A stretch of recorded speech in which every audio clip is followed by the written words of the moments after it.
Hello students, good morning, good afternoon बेटा।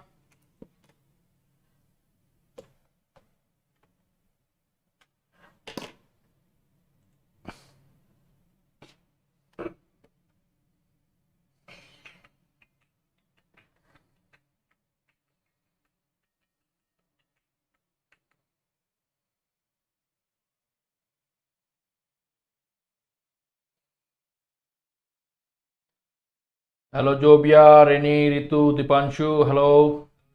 रेनी, Ritu, Deepanshu, hello.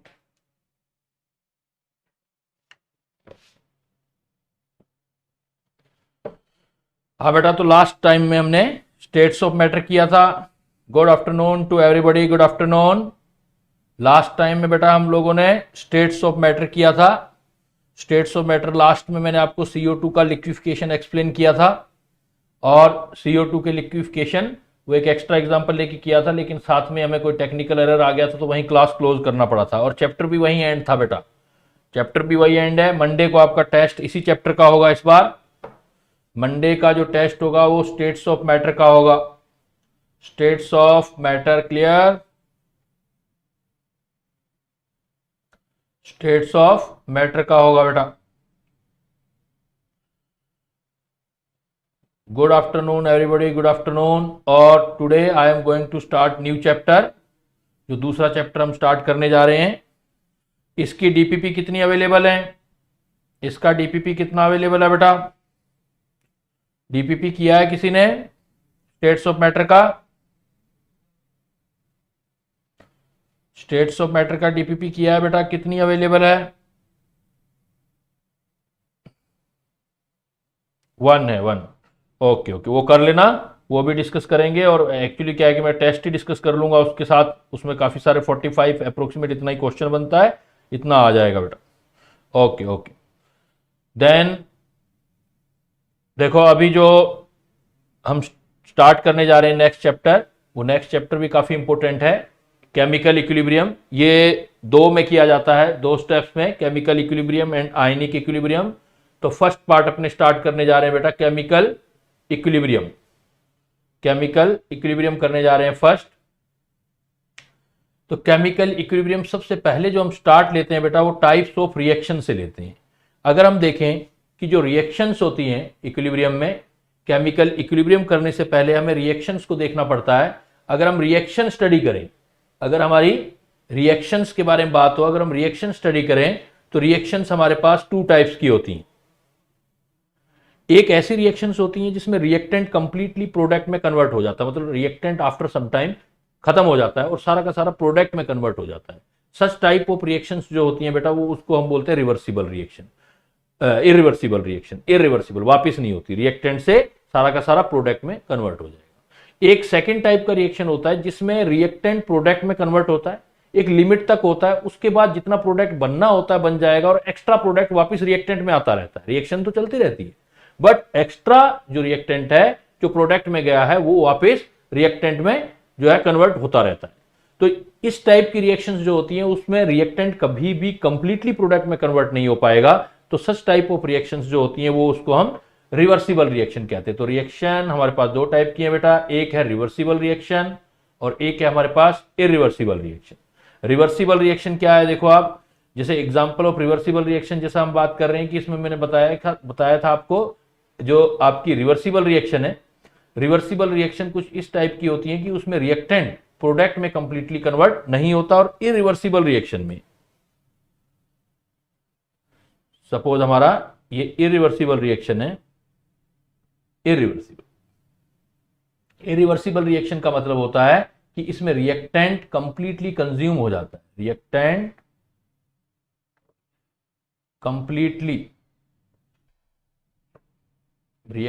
Completely consume, अगर reactant completely consumed हो जाता है प्रोडक्ट के अंदर, तो उसको हम रिवर्सिबल रिएक्शन कहते हैं। ऐसी रिएक्शंस के एग्जांपल जैसे आप देखोगे, neutralisation reaction, but not all neutralisation reaction, सारा न्यूट्रलाइजेशन रिएक्शन नहीं। Neutralisation reaction of strong acid and strong base, जैसे NaOH है, NaOH के अंदर HCl मिलाओगे, थोड़ी देर के बाद NaOH HCl कंप्लीटली कंज्यूम होकर के और आपका NaCl बना देगा, neutralisation. But all type neutralisation नहीं बेटा। कौन से वाला न्यूट्रलाइजेशन? जो आपका strong acid and strong base से बना होता है, इस टाइप का न्यूट्रलाइजेशन रिएक्शन जो है आपका वो इरिवर्सिबल है। इसी टाइप से देखो डबल डिकम्पोजिशन रिएक्शन, जिसमें प्रेसिपिटेट बनता है, precipitation reaction, double decomposition, not single decomposition, double decomposition reaction जिसमें आपका प्रेसिपिटेट बनते हैं। इस टाइप का कोई भी रिएक्शन होगा, जैसे BaCl2 है, बेरिलियम क्लोराइड में आपने H2SO4 डाला, H2SO4 डाला तो ये बेरियम सल्फेट बन गया, बेरियम सल्फेट बन गया तो ये प्रेसिपिटेट बन गया बेरियम सल्फेट का। तो इसी टाइप से क्या है, AgNO3 डाला NaCl में तो AgCl का जो होगा ये भी प्रेसिपिटेट बनेगा, सॉलिड होगा, ये भी प्रेसिपिटेट होगा। तो कोई भी प्रेसिपिटेशन रिएक्शन होता है तो इसका मतलब वो आपका जो है इरिवर्सिबल रिएक्शन है। आप और एग्जांपल भी ले सकते हो बेटा, जैसे आप कोई बता सकते हो ऐसा एग्जांपल जिसमें रिएक्टेंट कंप्लीटली कन्वर्ट होते हो बेटा, कोई ऐसा एग्जांपल किसी के दिमाग में आ रहा है? जैसे देखो आप क्या एग्जांपल दे सकते हो यहाँ पर हम एग्जांपल दे सकते हैं एक, you can give the example of combustion reaction. Fuel जो होता है वो सारा जल के प्रोडक्ट में कन्वर्ट हो जाता है, कंबशन रिएक्शन। जैसे आप हाइड्रोकार्बन कोई भी लेते हो तो कोई भी हाइड्रोकार्बन जो होता है CN जो भी आपका H जैसे CXHY है, तो ये ऑक्सीजन की प्रेजेंस में बर्न होकर के सारा का सारा CO2 और H2O में कन्वर्ट होता है, और साथ में आपको जो मिलती है वो प्लस हीट मिलती है और प्लस आपको जो है एनर्जी मिलता है, लाइट, जिसको लाइट बोलो, हीट एंड लाइट। कंबशन में हमेशा आपको हीट भी मिलेगी और लाइट भी मिलेगी बेटा। तो ये जो हाइड्रोकार्बन है किसी भी चीज का कंबशन रिएक्शन है, कंबशन रिएक्शन में भी CO2 और H2O जो बनता है वो भी इसी कैटेगरी के अंदर आता है। ये भी एग्जांपल ऑफ इरिवर्सिबल रिएक्शन है आपका। और रिवर्सिबल में मैंने क्या बताया कि आपको रिवर्सिबल के अंदर कभी भी रिएक्टेंट कंप्लीटली प्रोडक्ट में कन्वर्ट नहीं होगा। स्टार्ट होगी रिएक्शन, रिएक्टेंट एक लिमिट तक प्रोडक्ट तक जाएंगे, उसके बाद भी रिएक्शन होती रहेगी, लेकिन जितना प्रोडक्ट बनना है वो बन चुका होगा। अब जो एक्स्ट्रा प्रोडक्ट होगा वो बैक जाने लगेगा और वापस रिएक्टेंट बनाने लगेगा। दैट्स वाई ऐसी जो रिएक्शंस होंगी उसको हम रिवर्सिबल रिएक्शन बोलेंगे बेटा। जैसे इसमें भी एग्जांपल न्यूट्रलाइजेशन का आ सकता है, न्यूट्रलाइजेशन, लेकिन between N acid and base इसमें कोई ना कोई जो आपका है वो वीक कंपोनेंट होना चाहिए। जैसे एसिटिक एसिड वीक ले लिया आपने तो कभी भी कंप्लीटली NaOH के साथ रिएक्ट करके सॉल्ट नहीं बनाएगा। सॉल्ट हाइड्रोलिसिस जो है सॉल्ट के, लेकिन सॉल्ट जो होना चाहिए वो स्ट्रॉन्ग एसिड स्ट्रॉन्ग बेस का नहीं होना चाहिए। कोई भी वीक कंपोनेंट हो तो उस केसेस के अंदर हम जो है इस टाइप का अगर सॉल्ट लेते हैं उसका वाटर के साथ रिएक्शन कराते हैं, that is another example of reversible. इसमें होता क्या है बेटा, अगर यहां पर हम चीज देखें, जैसे एक बड़ा बेस्ट एग्जांपल है रिवर्सिबल रिएक्शन का कि सपोज अगर आप H2 के साथ स्टार्ट करो, आप H2 के साथ स्टार्ट करो और I2 के साथ स्टार्ट करो, तो आप देखोगे कि H2 और I2 के साथ एक लिमिट तक HI बनेगी। H2 आपके पास गैस है, I2 आपके पास गैस है, एक लिमिट तक HI बनेगा। अब इसके बाद जितना भी एक्स्ट्रा HI बनेगा एक लिमिट के बाद, सपोज स्टार्टिंग में क्या किया, जब टाइम 0 लिया आपने तो यहाँ A मोल ले लिया इसका और इसके B मोल ले लिए। स्टार्टिंग में 0 था और इसने रिएक्शन करना स्टार्ट कर दिया और इसमें X चला गया और इसमें भी X चला गया और इसमें 2X बन गया सपोज। अब ये यहां तक बन गया HI। यहां तक अगर आपका डिस्प्लेसमेंट रिएक्शन बेटा जो प्रेसिपिटेशन वाली है, डबल डिस्प्लेसमेंट आएगा, सिंगल डिस्प्लेसमेंट रिएक्शन जो है वो नहीं होगा। डिस्प्लेसमेंट रिएक्शन इस कैटेगरी के अंदर नहीं आना। तो H2 और I2 जैसे HI आ गया तो HI एक लिमिट तक आ गया, अब 2X बन गया। अब इसके अलावा जितना भी एक्स्ट्रा जाएगा, सपोज Y चला गया वापस और गया, इसमें से भी Y गया, इधर से सपोज 2Y बन गया तो वो 2Y अगेन पीछे आ जाएगा, माइनस हो गया, वापस माइनस हो गई, फिर यहाँ Y कर देगा, फिर यहाँ पर Y पीछे चला आएगा वापस। यानी कि रिएक्शन एक लिमिट के बाद 2X के बाद जितना भी आपका आएगा HI वो बैक चलने लग जाएगा और अब आपका ये कैंसिल हो गया। अब रिएक्शन चाहे चलती जाए, जितना आता जाएगा आगे की साइड उतना बैक साइड पीछे चलता जाएगा। तो एट एवरी टाइम आप देखोगे कि H2 भी प्रेजेंट होगा A माइनस एक्स, I2 भी प्रेजेंट होगा B माइनस एक्स और HI भी प्रेजेंट होगा 2X। तो आपकी रिएक्टेंट कभी भी कंप्लीटली जो है इस कैटेगरी के अंदर नहीं है, ये कंप्लीटली रिएक्टेंट कभी भी इस कैटेगरी के अंदर कंप्लीटली प्रोडक्ट में कन्वर्ट नहीं होगा। दैट्स वाई कि इस टाइप की रिएक्शंस को जो बोलते हैं हम वो बोलते हैं रिवर्सिबल रिएक्शन। तो रिवर्सिबल रिएक्शन का मेन पॉइंट क्या है आपका, अगर आप रिवर्सिबल रिएक्शन की बात कर रहे हो तो इसमें कभी भी जो है कंप्लीशन को अप्रोच नहीं करती। रिएक्शन डू नॉट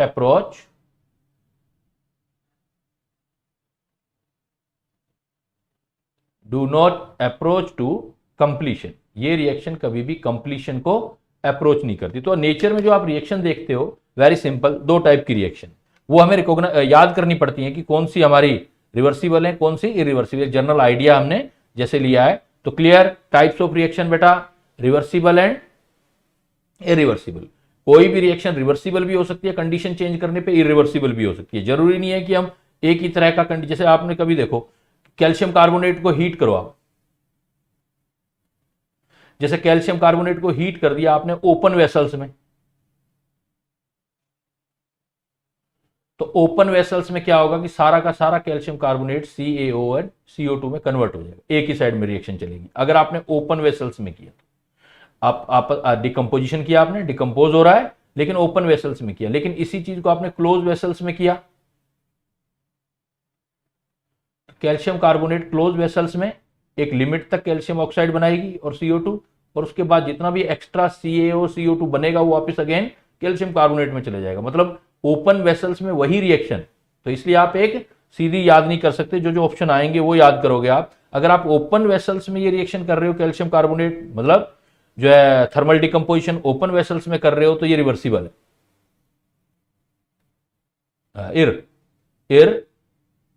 रिवर्सिबल है, एक ही डायरेक्शन में जाने वाला है। लेकिन इसी को आपने क्लोज वेसल्स में कर लिया बेटा, देखो अगर ये क्लोज वेसल्स में कर लिया तो यही चीज क्या है आपकी क्लोज वेसल्स में आगे पीछे दोनों जा रही है, मतलब रिवर्सिबल है। ऐसे ही आपने न्यूट्रलाइजेशन रिएक्शन देखी, neutralisation strong acid strong base की करोगे तो वो इरिवर्सिबल है। लेकिन अगर कोई भी आपका वीक कंपोनेंट आ गया, तो वीक कंपोनेंट आ गया तो फिर आपका वो जो रिएक्शन होगा आपका दोनों साइड चलने वाला होगा, रिवर्सिबल होगा। गुड आफ्टरनून प्रशांत, लेकिन टाइम पे आया करो बेटा, इतना लेट क्यों? एक एक पॉइंट काम का होता है, वैसे ही तुम्हें पता है ये ईयर बड़ा क्रूशियल है, थोड़े टाइम में बहुत सारे काम करने।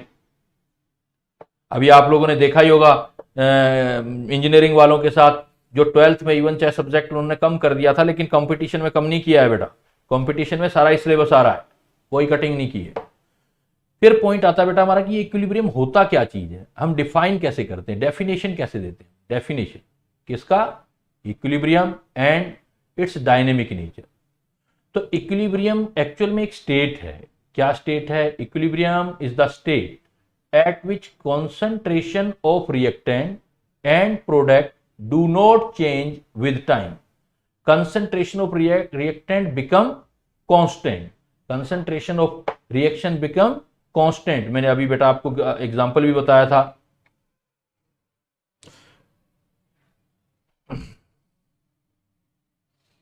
सही है बेटा, जिंदगी भर लंच ही करते रहना, लंच ज्यादा जरूरी है पढ़ाई से।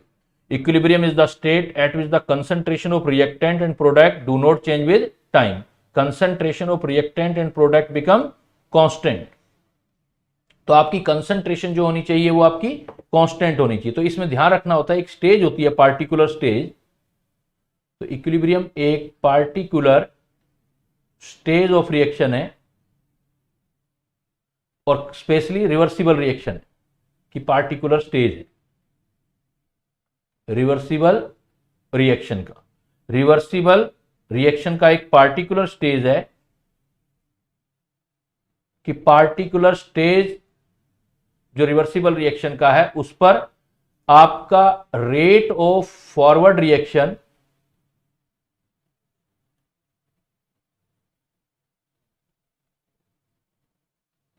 इक्वल टू रखना है आपको rate of backward reaction. Rate जो होंगे वो इक्वल होने चाहिए। Rate of forward reaction is equal to rate of backward reaction. बेटा यहां पर मैथमेटिकल चैप्टर है, इसलिए आपको इस चीज का ध्यान रखना है कि इक्वल किसको बोल रहे हो, कांस्टेंट किसको बोल रहे हो। तो rate of forward reaction is equal to rate of backward reaction. बाकी सारी चीजें आपने कांस्टेंट रखनी है। अदर फिजिकल प्रॉपर्टी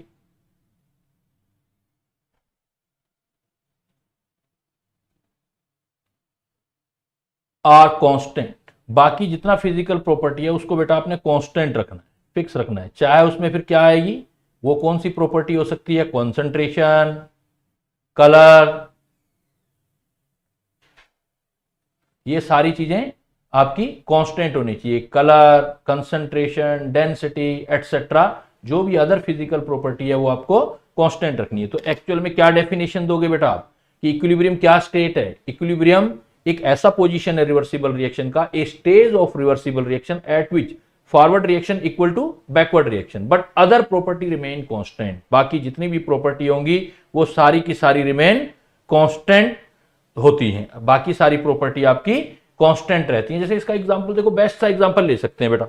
जैसे कभी आपने देखा है, कभी एक ट्रेन आ रही है, एक ट्रेन इस डायरेक्शन से आ रही है, एक इससे आ रही है पाथ पर, आप ट्रेन के अंदर बैठे हो। जब ट्रेन आमने सामने आ जाएगी और सेम स्पीड से होंगी तो आपको ऐसे लगेगा कि ट्रेन रुकी हुई है। एक्चुअल में ट्रेन चल रही होती है लेकिन लगेंगी ऐसे रुकी हुई है।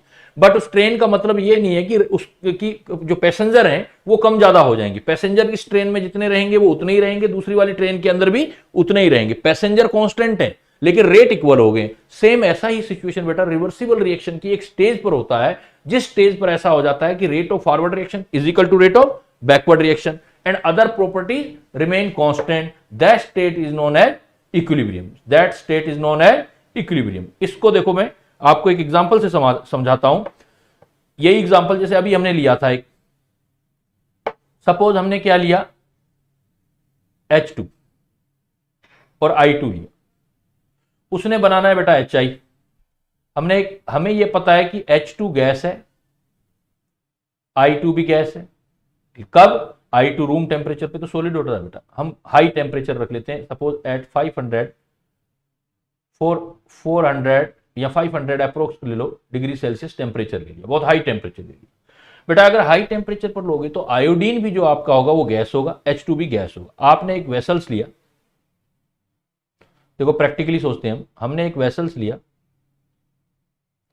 और उसको क्लोज कर दिया, उसमें H2 और I2 डाल के।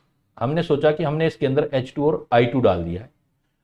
H2 जो होता है वो हमारा कलरलेस है, H2 कलरलेस है बेटा। और जो I2 होता है वो हमारा जो है वो डार्क वायलेट कलर का होता है।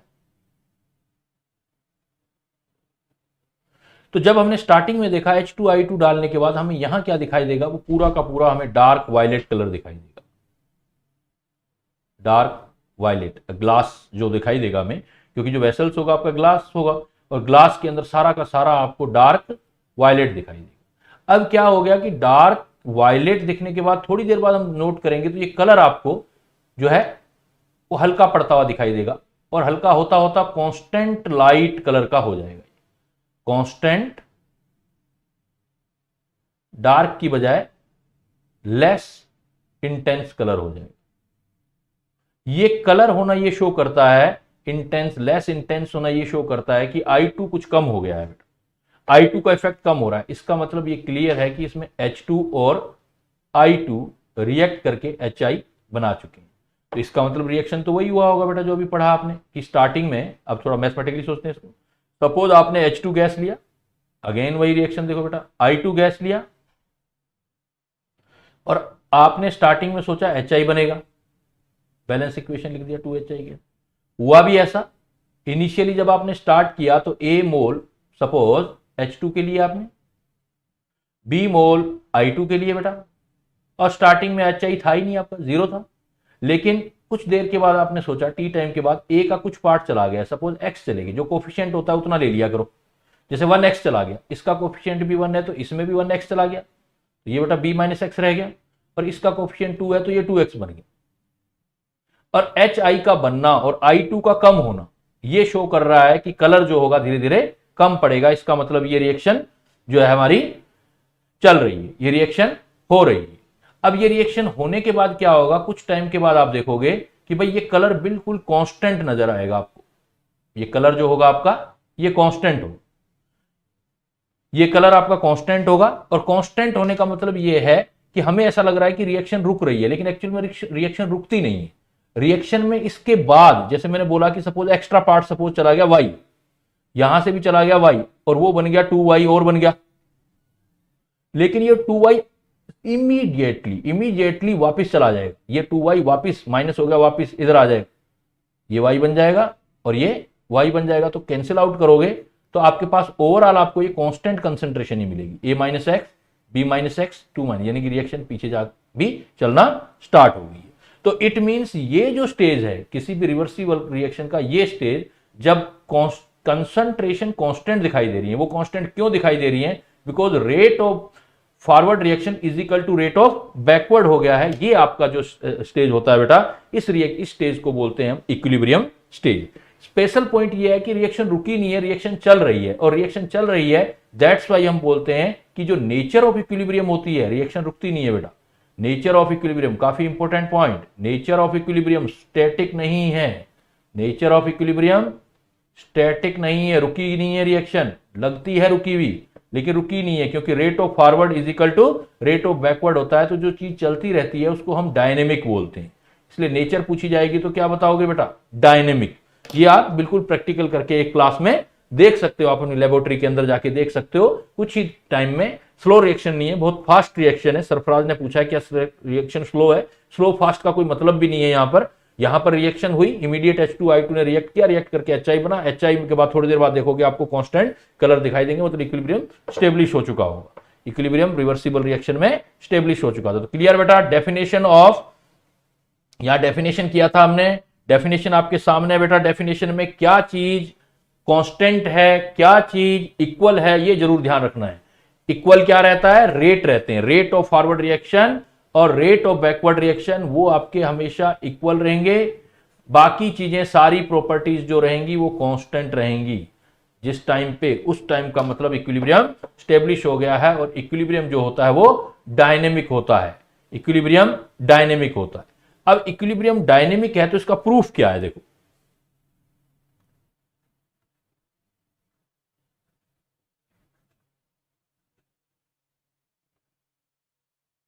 प्रूफ ऑफ डायनेमिक नेचर क्या ले सकते हैं?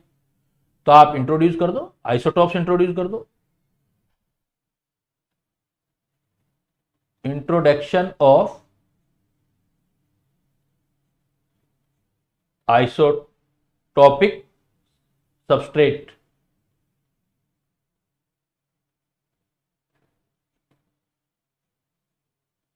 which will be appear in product side।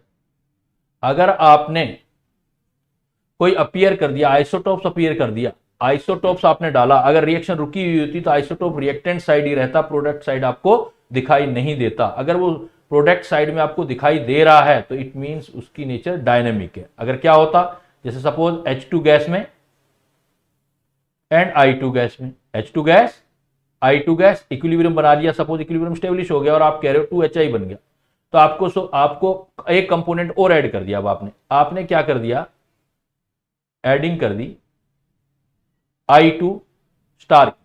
I2 star मतलब I2 से अलग आइसोटॉप्स ले लिया। अब क्या होना चाहिए? अगर ये स्टैटिक होता, स्टैटिक होगा तो स्टैटिक में आपको H2 दिखना चाहिए था, I2 मिलना चाहिए था, HI मिलना चाहिए था और I2 ही मिलना चाहिए था, I2 स्टार वाला। लेकिन हुआ क्या? लेकिन ये ऑब्जर्व नहीं हुआ, ऐसा नहीं हुआ, ऐसा रिजल्ट नहीं मिला। रिजल्ट में क्या मिला आपको? जैसे ही आपने डोला कि अगर ये डायनेमिक होता तो रिएक्शन में पार्टिसिपेट, अभी रिएक्शन चल रही है बेटा, तो H2 मिलना चाहिए, I2 मिलना चाहिए, HI भी मिलना चाहिए और HI स्टार भी मिलना चाहिए, और पीछे आकर के I2 स्टार भी मिलना चाहिए और I स्टार भी मिलना चाहिए, क्योंकि रिएक्शन में पार्टिसिपेट जो करते हैं वो एटम करते हैं, तो ब्रेकअप एटम में होकर के जो जो प्रोबेबिलिटी है वो सारी मिलनी चाहिए। तो ये सारा मिल रहा था, ऐसी सारी प्रैक्टिकली चीजें मिल रही थी। सो दैट हम बोलते हैं कि अगर आपसे सीधा सा क्वेश्चन आ जाए बेटा कि आपने कहा कि इक्विलिब्रियम की नेचर डायनेमिक होती है, तो how can we prove dynamic nature? Then you can give only one answer, introduction of isotopes of substrate. अगर आप आइसोटॉप्स लगाते हो तो आइसोटॉप्स लगता है और वो प्रेजेंट हो जाता है प्रोडक्ट साइड में, तो इट मींस इक्विलिब्रियम जो है वो डायनेमिक है, नॉट स्टैटिक। क्लियर बेटा? यहां तक किसी को कोई डाउट? Definition of equilibrium. चले आगे। तो इट मींस आप इक्विलिब्रियम देख रहे हो, इक्विलिब्रियम में एक ग्राफ दिया है मैंने आपको कि इक्विलिब्रियम में अगर कंसंट्रेशन देखोगे, सपोज कंसंट्रेशन देखोगे कि आप एक रिएक्टेंट से प्रोडक्ट बना रहे हो, तो जब भी इक्विलिब्रियम स्टेब्लिश होगा तो रिएक्टेंट की कंसंट्रेशन आपकी कम जाएगी बेटा, रिएक्टेंट की कंसंट्रेशन आपका कम होगा। तो ये रिएक्टेंट का ग्राफ है, ये रिएक्टेंट की कंसंट्रेशन देखो डाउन जा रही है, और डाउन जाकर के एक जगह जाकर के ये कांस्टेंट हो जाएगी। ऐसे ही कंसंट्रेशन प्रोडक्ट है, स्टार्टिंग में सपोज प्रोडक्ट नहीं है आपके पास, तो प्रोडक्ट जो है ऊपर की तरफ जाएगा और एक पॉइंट ऐसा आएगा जब कांस्टेंट हो जाएगी प्रोडक्ट की कंसंट्रेशन भी। जिस पॉइंट पर ये दोनों चीजें कांस्टेंट होगी, रिएक्टेंट की कंसंट्रेशन प्रोडक्ट की, उसी को हम इक्विलिब्रियम स्टेट बोलेंगे टाइम के साथ। बट इसका मतलब ये नहीं है कि आपके ग्राफ का शेप हमेशा ये रह सकता है। इक्विलिब्रियम में आपके ग्राफ बेटा ये भी बन सकते हैं, अदर पॉसिबल ग्राफ भी बना सकते हो आप। अदर पॉसिबल ग्राफ आपसे पूछा जाएगा तो क्या होगा, आप ये भी बोल सकते हो कि sir it is also okay कि कंसंट्रेशन इधर लिया आपने, टाइम इधर लिया, ये ग्राफ जो बना ऐसे बन गया, क्योंकि यहां भी कंसंट्रेशन तो कांस्टेंट हो रही है ना रिएक्टेंट की। जरूरी नहीं है कि इक्विलिब्रियम टाइम पर प्रोडक्ट ही ज्यादा हो। इक्विलिब्रियम टाइम पे अलग अलग रिएक्शन में, किसी रिएक्शन में प्रोडक्ट ज्यादा होते हैं बेटा, किसी में रिएक्टेंट ज्यादा होते हैं इक्विलिब्रियम टाइम पे। तो अलग अलग ग्राफ मिल सकते हैं, सारे इक्विलिब्रियम को रिप्रेजेंट करते हैं, तो ये ग्राफ भी पॉसिबल है। इवन ऐसा ग्राफ भी पॉसिबल है कि कंसंट्रेशन देख रहे हो आप और टाइम भी देख रहे हो, क्योंकि मैथमेटिक्स है, प्रोबेबिलिटी है, तो ये भी हो सकता है कि इक्विलिब्रियम टाइम पे रिएक्टेंट और प्रोडक्ट की कंसंट्रेशन बराबर हो गई हो और कांस्टेंट भी हो, बराबर हो कांस्टेंट भी हो। बट हाँ, अगर रेट आ जाए बेटा तो ध्यान रखना है, अगर आपका कंसंट्रेशन की बजाय रेट लिखा हो या तो rate of forward reaction time के साथ रेट ऑफ बैकवर्ड रिएक्शन आ जाएगा, तो रेट में आपको इक्वल ही करना है, रेट में ये पॉइंट इक्वल करना है, because rate of forward is equal to rate of backward. जितने मैंने ग्राफ दिए हैं, ऑल ग्राफ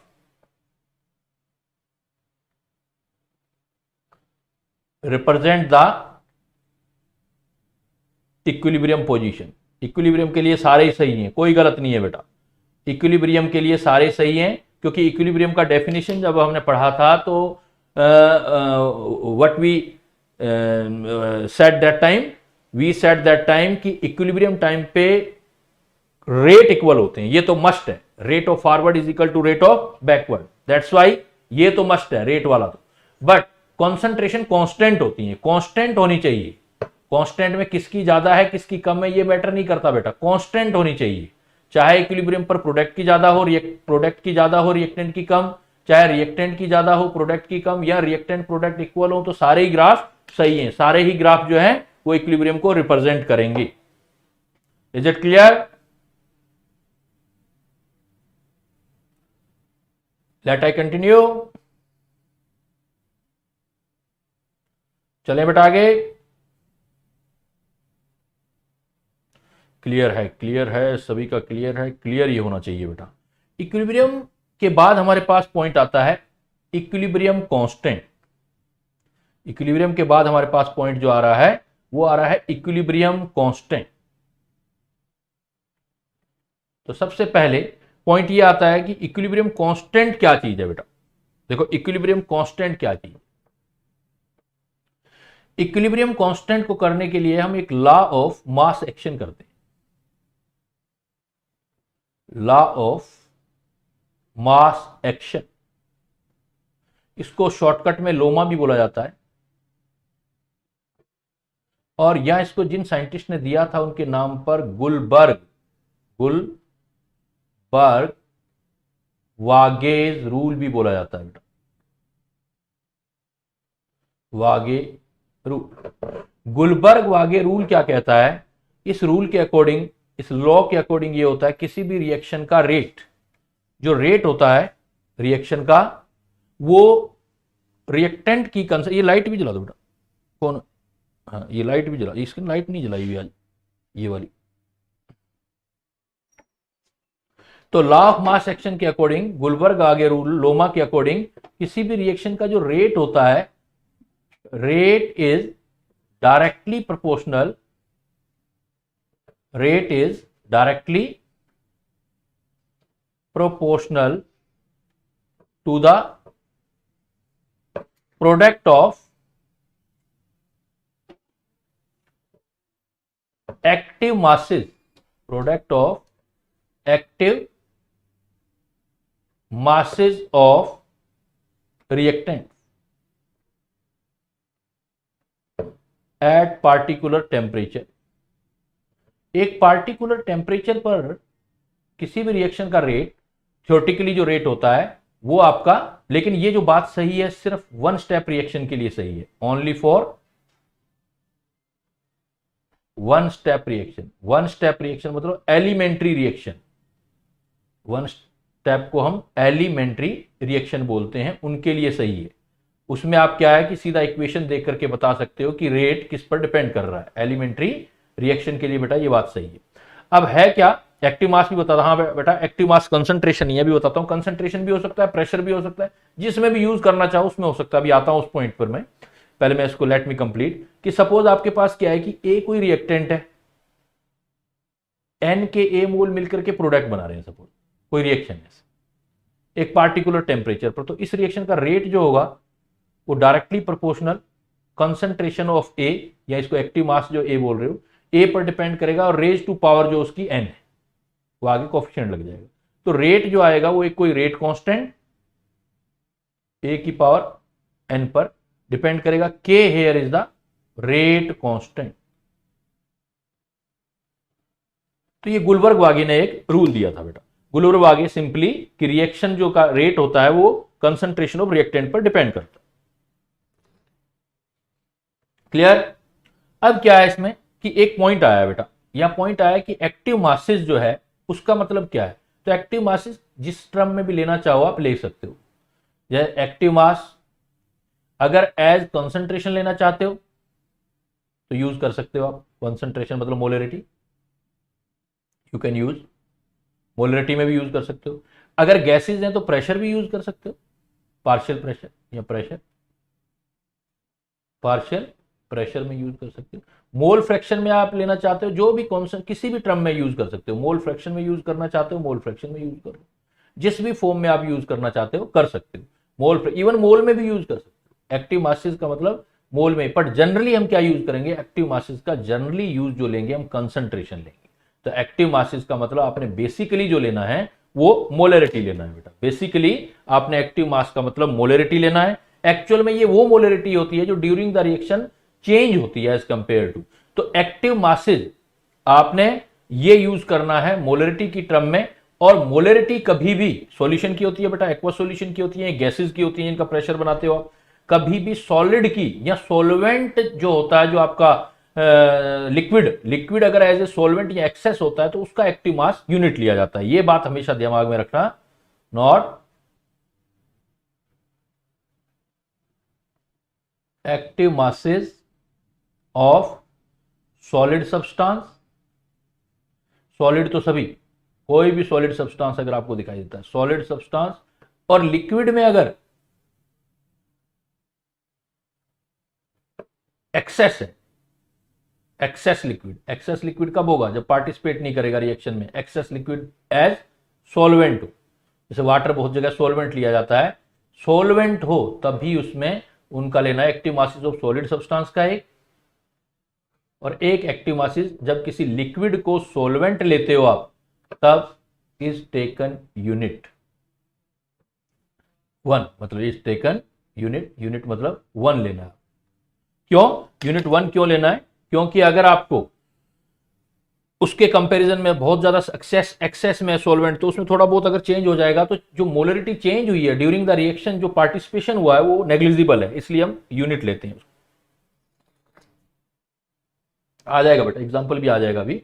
ये जब कभी भी आप एक्टिव मासेस का एक्सप्रेशन बनाओगे तो आपको एक्टिव मासेस अभी ये याद रखना है कि जब सॉलिड सब्सटेंस लेना है या सॉल्वेंट लिक्विड हो, सारे लिक्विड नहीं, जब लिक्विड किसकी तरह काम कर रहा हो, जब सॉल्वेंट की तरह काम कर रहा हो, तो इस चैप्टर में आपको बहुत चीजें सीखनी होंगी बेटा। इसमें कई सारी चीजें आएंगी जो मैं आपको सिखाऊंगा, वो आपको ध्यान देनी होंगी। अब हुआ क्या, सपोज हमने एक इक्विलिब्रियम रिएक्शन बनाया, एक इक्विलिब्रियम रिएक्शन लिया कि ए के ए मोल गैसियस, बी के बी मोल गैसियस, इक्विलिब्रियम लिया, सी के सी मोल गैसियस और डी के डी मोल गैसियस लिया।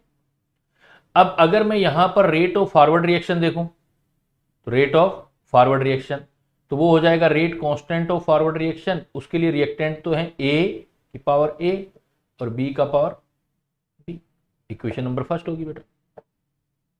अब यही रेट कांस्टेंट में बैकवर्ड रिएक्शन के लिए देखूं तो रेट फॉर बैकवर्ड रिएक्शन के बैकवर्ड C का पावर C और D का पावर D होगी। इक्वेशन सेकंड होगी। अब हमें पता है इक्विलिब्रियम की कंडीशन क्या है। इक्विलिब्रियम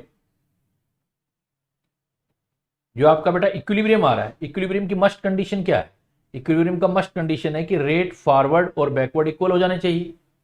आप रेट इक्वल कर दो बेटा, तो क्या आएगा आपके पास? के फॉरवर्ड इक्विलिब्रियम पर आ गया, के फॉरवर्ड ए की कंसंट्रेशन पावर ए लेकिन इक्विलिब्रियम पर, और बी की कंसंट्रेशन इक्विलिब्रियम पर power B is equal to हो जाएगी हमारे पास के बी सी की पावर इक्विलिब्रियम पर सी और डी की कंसंट्रेशन इक्विलिब्रियम पर डी। अगर दोनों को कंपेयर करें बेटा, मैं इधर से इधर जा रहा हूं, कंपेयर करेंगे तो के फॉरवर्ड अपॉन के बैकवर्ड आ गए, के फॉरवर्ड अपॉन के बैकवर्ड इज इक्वल टू क्या आ गई? कंसंट्रेशन आ गई सी की लेकिन इक्विलिब्रियम वाली। बार बार देखो एक बात बोल रहा हूं मैं, सी की पावर सी, कंसंट्रेशन डी का इक्विलिब्रियम वाला पावर डी, कंसंट्रेशन ए का इक्विलिब्रियम वाला पावर ए, कंसंट्रेशन बी का इक्विलिब्रियम वाला पावर बी। अब ये एक कांस्टेंट और ये भी एक कांस्टेंट, दो कांस्टेंट का जो रेशियो होता है वो एक नया कांस्टेंट होता है, इसी को हम इक्विलिब्रियम कांस्टेंट बोलते हैं। बेसिक डेफिनेशन बेटा ये इक्विलिब्रियम कांस्टेंट की ये है। के इक्विलिब्रियम क्या हुआ एक्चुअल में? Rate constant to forward reaction, दो अदर कांस्टेंट का रेशियो है इक्विलिब्रियम कांस्टेंट। उनको हम छोटे के से रिप्रेजेंट करते हैं, कंफ्यूज नहीं होना, वो भी के है ये भी के है, लेकिन ये छोटे वाले के ले लो इसको और ये बड़े वाला के। तो what is the K equilibrium? देखो के इक्विलिब्रियम का बेसिक डेफिनेशन है, K equilibrium is the ratio of rate constant of forward reaction to rate constant for backward reaction. अगर हमारे पास फॉरवर्ड रिएक्शन का रेट कांस्टेंट है, बैकवर्ड रिएक्शन का rate constant है, तो उनका रेशियो हमारे पास के इक्विलिब्रियम है। हाँ, इक्वेशन देख करके भी के इक्विलिब्रियम लिखा जा सकता है। इसमें कंसंट्रेशन ऑफ प्रोडक्ट की, प्रोडक्ट जैसे सी और डी, और ratio of concentration of reactant का ए और बी, उनके रेशियो को भी हम इक्विलिब्रियम कांस्टेंट इक्विलिब्रियम पोजीशन पर कैलकुलेट कर सकते हैं। तो इसी चीज को हम बोलते हैं, दो चीजें यहां निकल के आई बेटा। एक आया definition of equilibrium constant,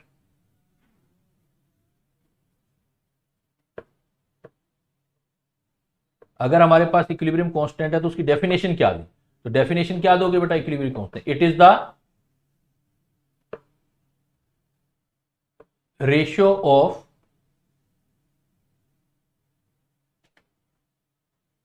rate constant of forward reaction to rate constant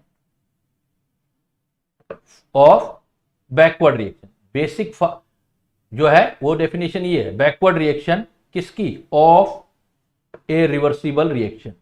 कोई भी एक रिवर्सिबल रिएक्शन होगी तो उसमें फॉरवर्ड रिएक्शन भी होंगी बेटा, बैकवर्ड रिएक्शन भी होंगी। तो किसी भी रिवर्सिबल रिएक्शन में दोनों के रेट कांस्टेंट का रेशियो जो होगा उसको हम इक्विलिब्रियम कांस्टेंट कहेंगे। इसलिए हम लिखते हैं एक्चुअल में के इक्विलिब्रियम इज इक्वल टू के फॉरवर्ड अपॉन के बैकवर्ड। क्लियर बेटा? Definition clear? एक्चुअल में रेट इक्विलिब्रियम कांस्टेंट क्या है? वो दो अदर कांस्टेंट का रेशियो है, वो रेट कांस्टेंट का रेशियो है। ये बात बहुत काम आने वाली है आगे में। दूसरा है यहां लॉ ऑफ केमिकल इक्विलिब्रियम। फिर क्या हुआ? लॉ ऑफ केमिकल इक्विलिब्रियम, जो आप कंसंट्रेशन लिखी थी आपने, उससे निकालना चाहो तो वो लॉ बन जाएगा। क्या बोलेगा लॉ ऑफ? कि eight particular temperature, eight particular temperature equilibrium constant, equilibrium constant is the ratio of product of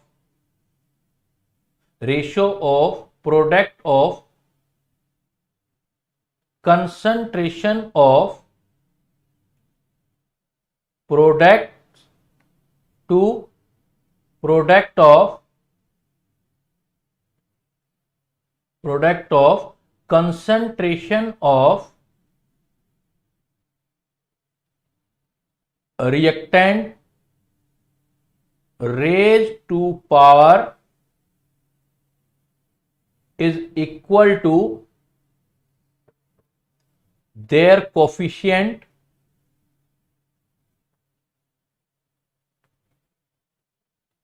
in given balanced elementary reaction। वो हमारा एक फिर लॉ बन जाएगा कि रिएक्शन देख करके अगर हम इक्विलिब्रियम कांस्टेंट निकालते हैं, रिएक्शन देख करके हम जैसे सोल्व करते हैं, जैसे अभी किया था हमने कि ए के मोल गैसियस, बी के बी मोल गैसियस, इक्विलिब्रियम सी के सी मोल गैसियस और प्लस डी के डी मोल गैसियस। अब आपको इक्विलिब्रियम डायरेक्ट इस रिएक्शन को लेके दिखना है। सपोज ये एक एलिमेंट्री रिएक्शन है, रिवर्सिबल रिएक्शन, तो इसका के डायरेक्ट लिख सकते हो आप, के इक्विलिब्रियम। ये लॉ है कि आप इसके प्रोडक्ट की कंसंट्रेशन का प्रोडक्ट लिखो, जैसे सी की कंसंट्रेशन का प्रोडक्ट और डी की कंसंट्रेशन का प्रोडक्ट, और नीचे किसको लिखो, रिएक्टेंट का ए की कंसंट्रेशन इंटू बी की कंसंट्रेशन। लेकिन कौन से वाली, इक्विलिब्रियम वाली, हर जगह वाली नहीं, इक्विलिब्रियम वाली, रेज टू पावर कोफिशिएंट। तो ये सी, ये डी, ये ए और ये बी, तो इनके एक्टिव मासेज, या ये जो आप कंसंट्रेशन कहते हो या इसको एक्टिव मासेज लिख सकते हो, ये यहां पर आप रिप्रेजेंट कर सकते हैं। तो ये आपका एक्चुअल में इक्विलिब्रियम कांस्टेंट ऊपर वाला है। वो इक्विलिब्रियम कांस्टेंट एक फिक्स वैल्यू है, अलग अलग रिएक्शन के लिए अलग अलग ये वैल्यू होती है। रेट कांस्टेंट फॉर फॉरवर्ड और to rate constant for backward reaction है। बट अगर आपको कोई रिवर्सिबल रिएक्शन में बनाना हो इक्विलिब्रियम, तो आप बना करके उसकी कैलकुलेशन बना सकते हो। आप कैलकुलेशन जो है रिएक्शन देख करके लिख सकते हो। क्लियर? डेफिनेशन इक्विलिब्रियम कांस्टेंट, पहले हमने इक्विलिब्रियम की डेफिनेशन की, फिर इक्विलिब्रियम कांस्टेंट का किया है बेटा। अब मैंने एक बात बोली थी कि जब आप किसी का भी एक्सप्रेशन लिखते हो, के का आप कोई भी एक्सप्रेशन लिखते हो, तो एक्सप्रेशन लिखते टाइम सॉलिड हो तो उसका एक्टिव मास नहीं लेना, और लिक्विड अगर सॉल्वेंट है तो उसका एक्टिव मास नहीं लेना, उसको 1 लिखना है। कैसे? डिमांड भी आया था इसका, सरफराज ने पूछा था सर एक एग्जांपल बता दो इसका। सपोज देखो बेटा, मान लो मैंने कोई एक रिएक्शन लिखा, मैंने एक रिएक्शन लिखा सी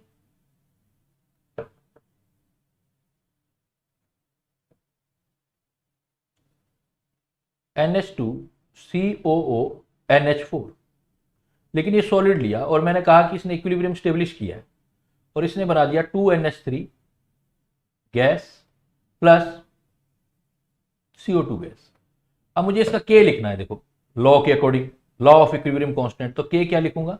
सपोज कंसंट्रेशन की टर्म में लिखना चाहता हूं के सी, तो जैसे अमोनिया लिखोगे तो कंसंट्रेशन ऑफ प्रोडक्ट मतलब अमोनिया का पावर ये इसकी इक्विलिब्रियम कंसंट्रेशन इनटू CO2 की इक्विलिब्रियम कंसंट्रेशन, कोएफिशिएंट 1 है तो पावर 1 हो जाएगा, लिखने की जरूरत नहीं है। बट सॉलिड को मैं नहीं लिखूंगा क्योंकि नीचे सॉलिड है, उसका एक्टिव मासेज 1 यूज करना, उसका एक्टिव मासेज 1 यूज करना। चाहे आप कंसंट्रेशन की टर्म में लिखो, चाहे आप प्रेशर की टर्म में लिखो, प्रेशर की टर्म में भी लिख सकते हो, मोल फ्रैक्शन की टर्म में लिख सकते हो, मोल में लिख सकते हो, किसी में भी लिख सकते हो। Equilibrium constant in term of concentration, equilibrium constant in term of pressure. Pressure में लिखना है तो pressure of ammonia square pressure of CO2, कौन से वाला? इक्विलिब्रियम वाले प्रेशर। बट नीचे जो सॉलिड है वहां 1 लगा देना। सॉलिड को इन्वॉल्व एक्सप्रेशन में नहीं करना बेटा, सॉलिड इन्वॉल्व नहीं होता है।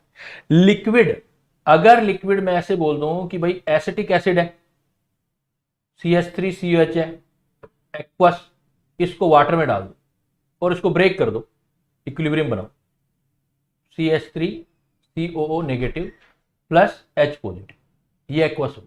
अब इसमें देखो, इसमें जो है वाटर इवन लिक्विड है बेटा, वाटर लिक्विड है, लेकिन ये वाटर जो लिक्विड है ये यहां किसका काम कर रहा है? ये सॉल्वेंट का काम कर रहा है। ये वाटर जो यहां पर है एक्ट एज सॉल्वेंट, सिर्फ घोलने का ही तो काम कर रहा है, उसको डिसोल्व करने का काम कर रहा है एसिटिक एसिड को। तो वाटर को इन्वॉल्व नहीं करना के एक्सप्रेशन में। के का एक्सप्रेशन लिखोगे तो के इज इक्वल टू सिर्फ क्या लिखोगे? CH3CO negative H positive upon जो CH3CH, वाटर यूज नहीं करोगे बेटा। लेकिन अगर लिक्विड रिएक्शन में सॉल्वेंट नहीं है और रिएक्टेंट या प्रोडक्ट है, जैसे ये वाला एग्जांपल देखो, COC2H5 एस्टर है कोई, ये लिक्विड है, ये एस्टर आपका लिक्विड है और वाटर भी लिक्विड है, और ये रिएक्शन कर रहे हैं और रिएक्शन करके एसिटिक एसिड बना रहे हैं वो भी लिक्विड, और अल्कोहल बना रहे हैं वो भी लिक्विड। अब देखो सारे ही लिक्विड है लेकिन रिएक्शन में पार्टिसिपेट कर रहे हैं, कोई भी लिक्विड सॉल्वेंट नहीं है। तो अब इसको के सभी लिक्विड को के एक्सप्रेशन में आपको लिखना पड़ेगा। तो सॉलिड को कभी नहीं लिखना, गैस को हमेशा लिखना है। लिक्विड के केस में अगर लिक्विड सॉल्वेंट है तो नहीं लिखना, अगर रिएक्शन में पार्टिसिपेट कर रहा है तो लिखना है बेटा। क्लियर? यहां वाटर लिखना है। हाँ, जैसा आप वहां पर लेते हो केमिकल काइनेटिक्स में एक्सेस में जब लेते हो तो छोड़ देते हो, वही वाली चीज है बेटा। क्लियर? चलो आगे। बिल्कुल साक्षी बेटा, वैसा ही करना है। जब एक्सेस में होता है तो हम छोड़ देते हैं, जैसे सूडो में करते थे हम, वैसा ही करना है। क्लियर है अब ये पॉइंट? अब देखो जो इक्विलिब्रियम कांस्टेंट होता है, इक्विलिब्रियम कांस्टेंट को ऐसे कौन से फैक्टर हैं जो अफेक्ट कर सकते हैं? फैक्टर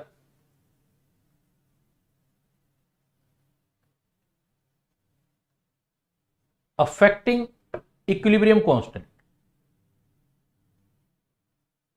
ऐसे कौन से फैक्टर हैं जो इक्विलिब्रियम कांस्टेंट को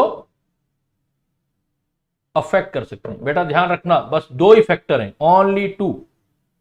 वन इज टेम्परेचर, क्योंकि है ही कांस्टेंट, और कांस्टेंट को कौन अफेक्ट करता है? कोई कंसंट्रेशन वगैरह ये चीजें, प्रेशर, वॉल्यूम, कंसंट्रेशन, ये कभी अफेक्ट नहीं करेंगी Sarfaraz. No, only temperature for affecting equilibrium constant, only temperature. और दूसरा होता है बैलेंसिंग ऑफ इक्वेशन, मतलब स्टोक्योमीट्री।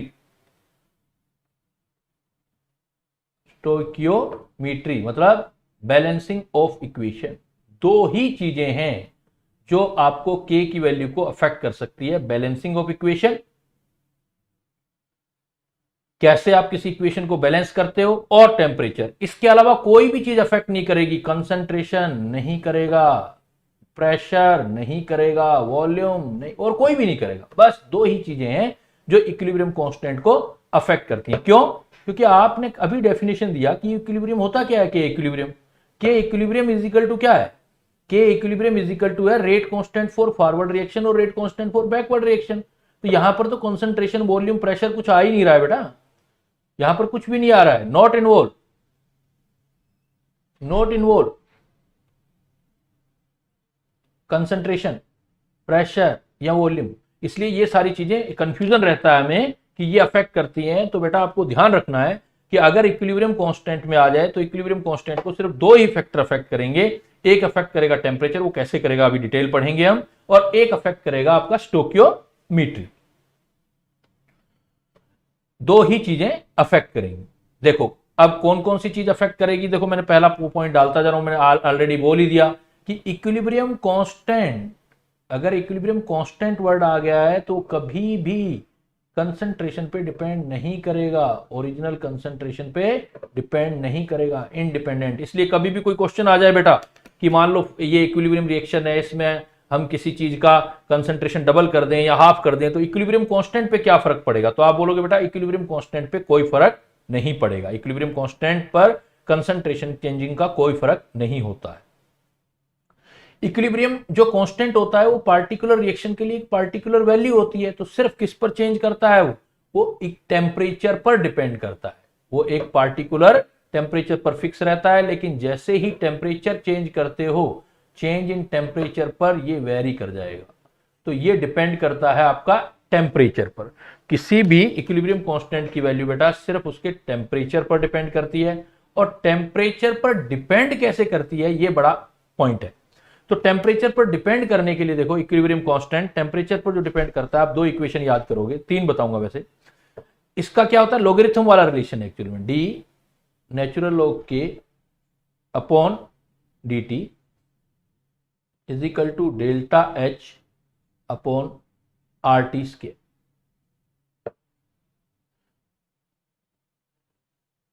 Delta H upon R T square, इसको अगर आप सोल्व करोगे, d log K d T is equal delta H upon R T square को सोल्व करोगे तो ये आ जाएगा आपका लॉग के, ये नेचुरल लॉग के ले लो पहले, log K is equal to, mathematical relation है बेटा, याद करने हैं ये, minus delta H upon R T plus C. इस इक्वेशन को सोल्व करोगे तो इवन ये डायरेक्ट इक्वेशन ही पूछी जाती है, किस इक्वेशन के थ्रू आप रिलेशन देते हो के साथ टी कैसे वेरी करता है, डी लॉग के delta H upon R T square, और इसको ओपन करेंगे, डिफ्रेंशिएट करेंगे टी के साथ लॉग के।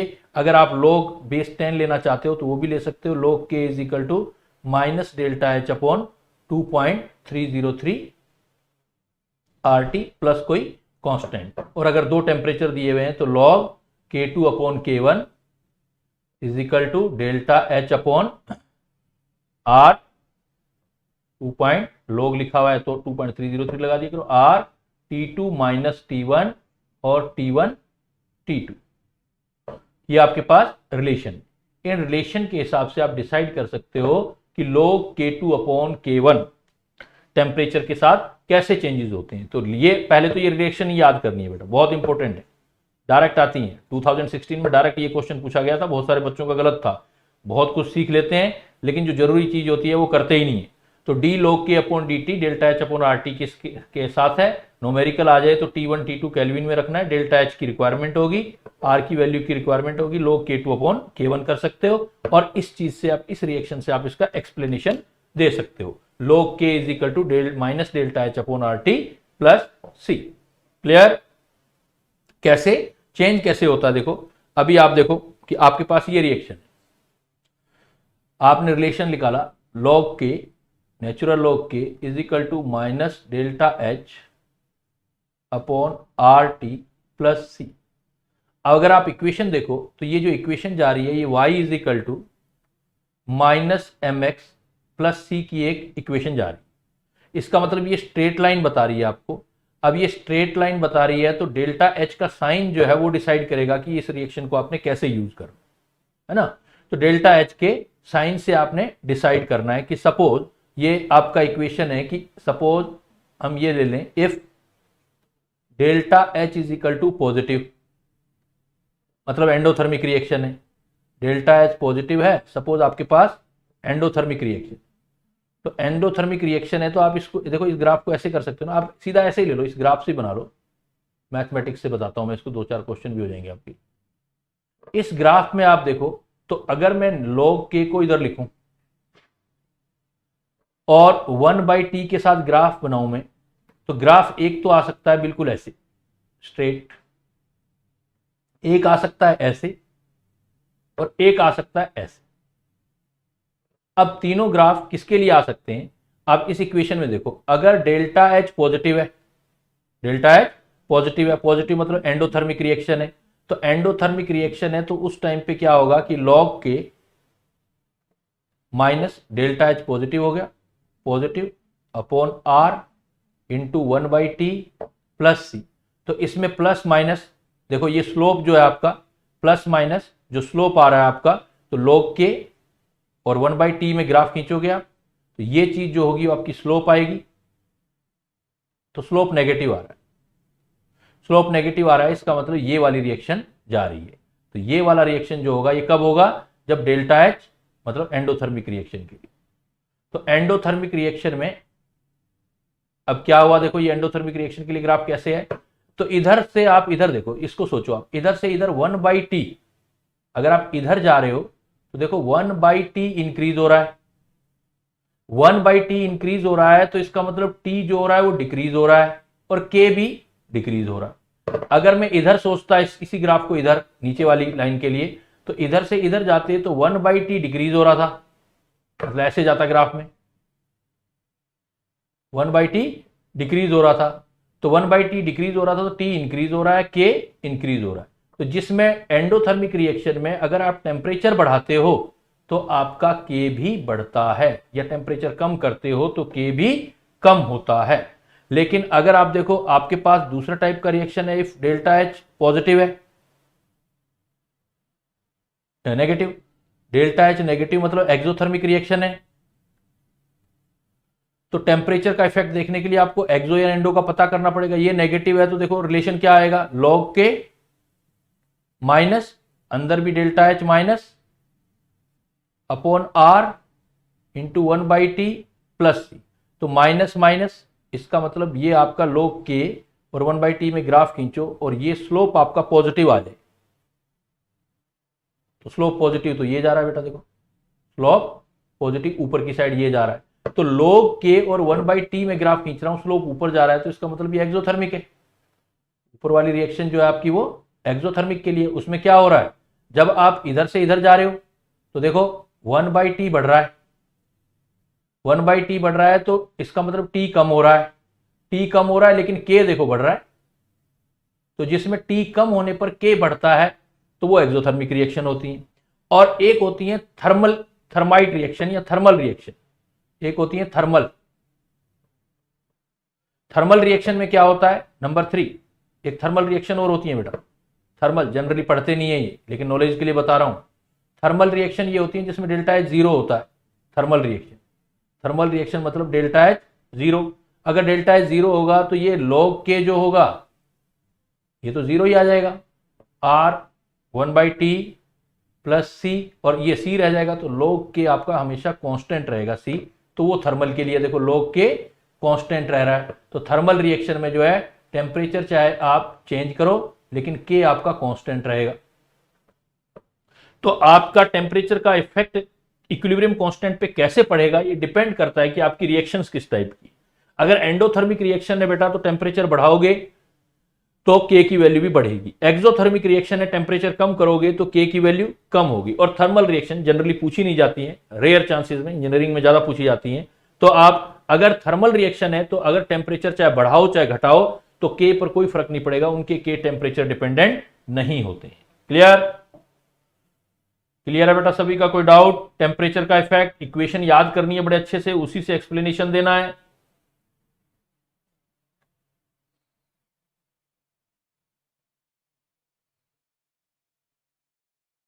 चलें आगे।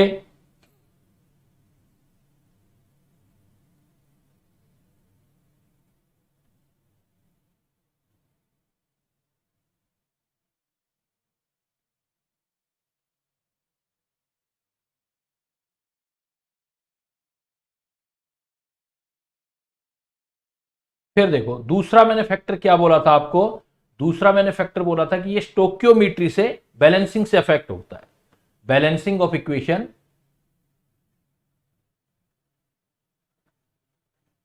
Balancing of equation affect value of के, अफेक्ट वैल्यू ऑफ के। बैलेंसिंग ऑफ इक्वेशन है वो वैल्यू ऑफ के अफेक्ट करती है। कैसे? सिंपल वे में, अगर किसी रिएक्शन को आपने उल्टा लिख दिया तो किसी रिएक्शन को for a reversible equilibrium forward reaction is inverse of the equilibrium for backward reaction, equilibrium for the forward reaction inverse of the backward reaction, equilibrium for the reaction of combination between hydrogen iodine. ये आपका चलो हो गया reaction. मैंने एक point लेता हूं मैं,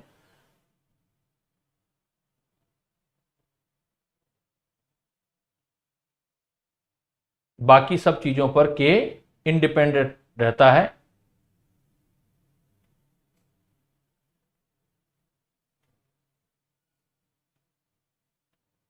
दो चीजों पर अफेक्ट करता है, balancing of equation effect value of के। इसमें जो पॉइंट वो तो लिखे हुए ही हैं, H2 को आप कैसे लिखते हो, लेकिन मैं जो आपको इधर बता रहा हूं कि पहले वाले का के, पहला पॉइंट ये याद रखना है। अगर आप रिएक्शन को सिंपल वे में बता रहा हूं, देखो अगर रिएक्शन को रिवर्स करते हो तो के भी रिवर्स हो जाएंगे। If reaction is reversed then its k will be inversed। जैसे आपने ये रिएक्शन लिखी H2I2HI लिखा और इसकी k की वैल्यू निकाली, ये लिखा 48। अगर मैं कह दूं ये रिएक्शन लिख दो 2HI H2I2, सीधा ध्यान रखना है, जैसे रिएक्शन पलट दिया, रिएक्शन पलटते ही उसके के भी पलट जाएंगे। के जो न्यू हो जाएगा वो पुराने वाले के का उल्टा हो जाएगा, इनवर्स हो जाएगा। तो 1/k मतलब 1/48 हो जाएगा। के इस टाइप में जाते हैं, लेकिन अगर यहां मैं एक बात बोलूं आपको कि जो एनर्जी होती है वो कंजर्व रहती है। जैसे आगे चल के हम थर्मोडायनेमिक्स में पढ़ेंगे गिब्स फ्री एनर्जी, तो एनर्जी जो होती है वो कंजर्व रहती है, एनर्जी आर कंजर्व।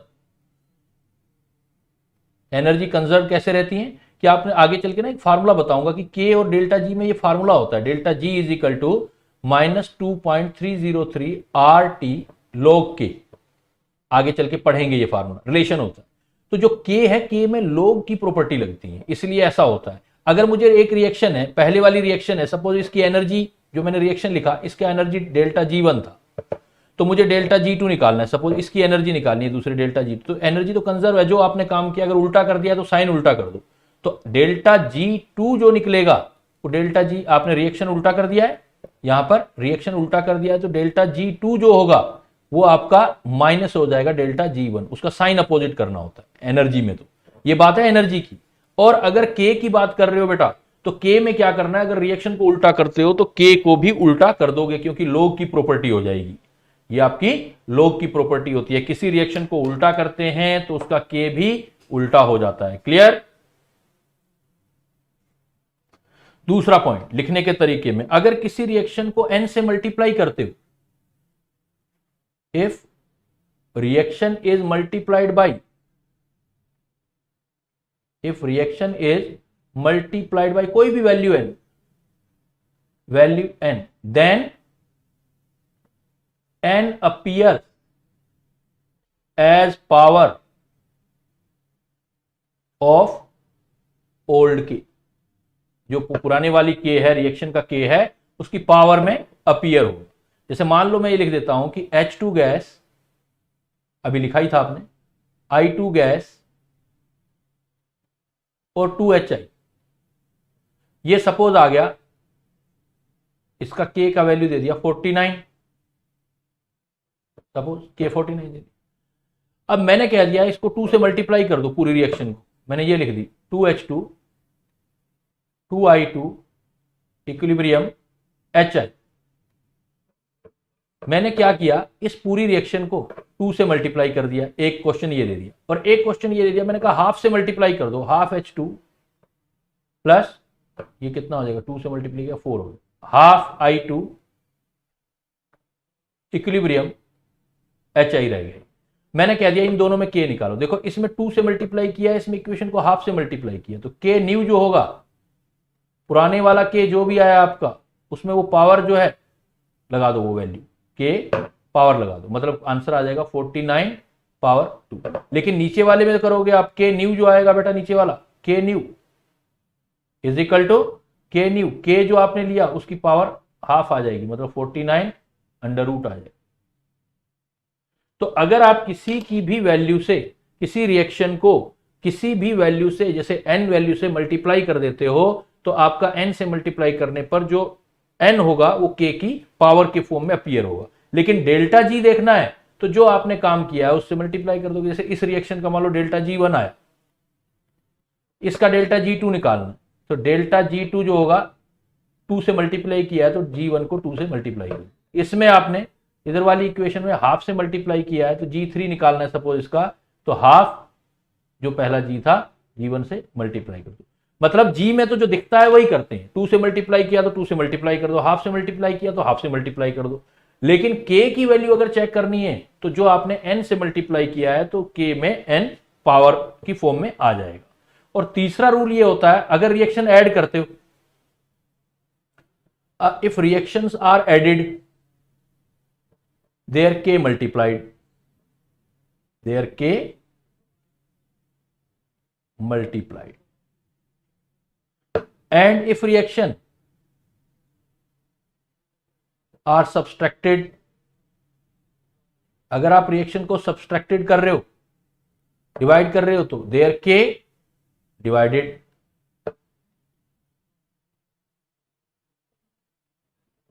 अगर किसी रिएक्शन को आप ऐड करते हो तो उनके के मल्टीप्लाई होंगे क्योंकि लॉग वाली प्रॉपर्टी लगेंगी, और सब्सट्रैक्ट करते हो तो के डिवाइड लगेंगे। जैसे मैं ये रिएक्शन दे दूं आपको, मैं कह दूं आपको कि ए से बी इक्विलिब्रियम में, equilibrium constant K1, energy G1 है सपोज, बी से सी इक्विलिब्रियम कांस्टेंट K2 है, एनर्जी G2 है, और डी से सी इक्विलिब्रियम कांस्टेंट K3 है, एनर्जी G3 है। और इसके लिए निकालो, मैं बोल देता हूं ए से डी का निकालो, ए से डी के लिए आपको कैलकुलेट करना है बेटा। अब ए से डी के लिए कैलकुलेट करना है तो इन तीनों रिएक्शंस को देखो क्या करोगे आपकी ये ए से डी बन जाए। तो अगर मैं इक्वेशन मान लेता हूं ये फर्स्ट, ये सेकंड, ये third, equation first second add करके और थर्ड माइनस कर दूं तो मेरे पास ए डी वाली रिएक्शन बन जाएगी। ऐसा करोगे ना, इन दोनों को तो ऐड करोगे तो कैंसिल, और इसको माइनस कर दो तो सी इधर से माइनस होकर के सी से सी कैंसिल और डी आ जाए। तो अगर मुझे अब ये करना है, जो इक्वेशन ऐड की है तो जी तो ऐड ही होगा, जी में तो इक्वेशन फर्स्ट और सेकंड का ऐड करके और थर्ड का जी माइनस कर दो। लेकिन के जो निकालना है, जो रिएक्शन को ऐड किया है उनके के मल्टीप्लाई होंगे, K1 इंटू K2, और जो माइनस किया है वो के डिवाइड हो जाए। तो आपने स्टोक्योमेट्री भी देखा कि स्टोक्योमेट्री भी जो होती है वो के की वैल्यू को अफेक्ट करती है, और वेरी सिंपल वे में अफेक्ट करती है। अगर रिएक्शन को रिवर्स कर देते हो, रिएक्शन पलट देते हो तो के भी पलट जाते हैं, 1/k हो जाते हैं। किसी रिएक्शन को किसी भी फैक्टर से मल्टीप्लाई कर देते हो तो वो पुराने वाले के की पावर बन के आ जाता है, और किसी रिएक्शन को ऐड करते हो तो उनके के मल्टीप्लाई होते हैं, और सब्सट्रैक्ट करते हो तो उनके के डिवाइड होते हैं। क्लियर? और एक टेम्परेचर अफेक्ट करता है बेटा, एक आपका टेम्परेचर अफेक्ट करता है। तो ये सारी चीजें फिर अलग से एक्सप्लेन की है। फिर हमारे पास पॉइंट आता है कि टाइप्स ऑफ इक्विलिब्रियम कांस्टेंट। जो इक्विलिब्रियम कांस्टेंट है उसको फैक्टर कौन कौन से अफेक्ट किए। अब इक्विलिब्रियम कांस्टेंट के टाइप क्या हो सकते हैं। देखो टाइप मैंने बताया था कि एक्टिव मासेस को जिसकी भी टर्म में लिखना चाहो, एक्टिव मासेस एज, चाहे आप कंसंट्रेशन में लिख लो, कंसंट्रेशन में लिखोगे तो Kc हो जाएगा, प्रेशर में लिख लो बेटा तो Kp हो जाएगा, मोल फ्रैक्शन में लिख लो Kx हो जाएगा। किसी भी टर्म में लिख लो, किसी भी टर्म में लिख लो। आप जब भी टर्म में लिखते हो, जब आप रिलेशन निकालते हो, तो रिलेशन जब भी किसी का निकालना हो तो रिलेशन, जैसे मान लो आपको Kp Kc का रिलेशन निकालना है, Kp एंड Kc, तो आप उस रिएक्शन को सपोज ए के ए मोल, बी के बी मोल, इक्विलिब्रियम बना रहे हैं, सी के सी मोल प्लस डी के डी मोल, Kp से स्टार्ट करोगे। हमेशा कोई भी रिलेशन निकालना है तो आपके लिए एडवाइजेबल है कि आप Kp से स्टार्ट करोगे। Kp तो क्या लिखोगे, पार्शियल प्रेशर, इससे क्या कन्वर्ट करना, सपोज ये मुझे गैसियस दे दिए तो Pc, C की power C, pressure of D का power D, pressure of A का पावर A, और प्रेशर ऑफ B का पावर B, इक्विलिब्रियम वाले। लेकिन ये सारे क्या कौन से वाले प्रेशर लेने, इक्विलिब्रियम वाले। अब हमें ये पता है कि P को अगर कंसंट्रेशन की टर्म में लाना है, प्रेशर को, तो PV इजिकल टू NRT होता है, या P इजिकल टू CRT होता है, P इजिकल टू CRT। तो P की जगह में ये कंसंट्रेशन जो है वो C रख सकता हूं मैं, तो Kp इजिकल टू क्या लिख सकता हूं, Kp is equal to concentration C की power C RT, concentration of D RT का power D, concentration of A RT का power A, concentration of B RT का पावर B। तो Kp कंसंट्रेशन वाली पावर सोल्व कर लो तो Kc आ गया, RT कॉमन ले लो, और RT की पावर जो है C plus D minus A plus B बना लो। तो ये जो है number of mole of product हो गए, ये number of mole of reactant हो गए, इसको हमने डेल्टा N बोल दिया, लेकिन सिर्फ गैसियस। तो Kp इज इक्वल टू, बड़ा इंपॉर्टेंट रिलेशन है बेटा, Kp is equal to Kc RT का पावर डेल्टा N। बहुत सारी प्रॉब्लम बनती हैं, Kp is equal to Kc RT का पावर डेल्टा N। Kp और Kc में हेयर डेल्टा N क्या हुआ, नंबर ऑफ जितने भी है, number of mole of product जो भी है सम उसका, sum of number of mole of reactant, लेकिन only gaseous, difference of gaseous mole of product and reactant, mole of product and reactant. जो number of mole of product या reactant है उनका gaseous जो है वो डिफरेंस वो कितना आएगा, तो वो Kp बाई Kc में आप कर सकते हो, Kp is equal to Kc RT delta. लेकिन जरूरी नहीं है बेटा एग्जाम में आपको Kp और Kc का ही पूछा जाए, एग्जाम में आपको किसी का ही पूछ सकता है। वो कहता है Kp और Kx बनाओ, मोल फ्रैक्शन की टर्म में लिखो, ऐसा आ जाता है तो निकाल सकते हो। It is advisable for you and you need to first of all write the expression of Kp। पहले आप प्रेशर की टर्म में लिखोगे, बिकॉज प्रेशर की टर्म से आप किसी भी जगह पे कन्वर्ट हो सकते हो। टाइप्स ऑफ इक्विलिब्रियम कांस्टेंट किसी भी टर्म में ले सकते हो, कंसंट्रेशन में, प्रेशर में, मोल फ्रैक्शन में, एटसेट्रा। क्लियर? क्लियर बेटा? किसी को डाउट? देखो हमने क्या क्या चीजें कर ली। पहले हमने एक डेफिनेशन किया इक्विलिब्रियम का, फिर इक्विलिब्रियम कांस्टेंट का, फिर हमने पढ़ा कि इक्विलिब्रियम कांस्टेंट को कौन कौन सा फैक्टर अफेक्ट करता है, कौन कौन से फैक्टर अफेक्ट कर रहे हैं। फिर हमने देखा कि इक्विलिब्रियम कांस्टेंट के टाइप कौन से हैं और उनमें आपस में रिलेशन क्या है, types of equilibrium constant and there relation. Suppose यही क्वेश्चन में आपको ऐसे दे देता, पहले मैं यहां बता देता हूं कि जब भी आप फॉर न्यूमेरिकल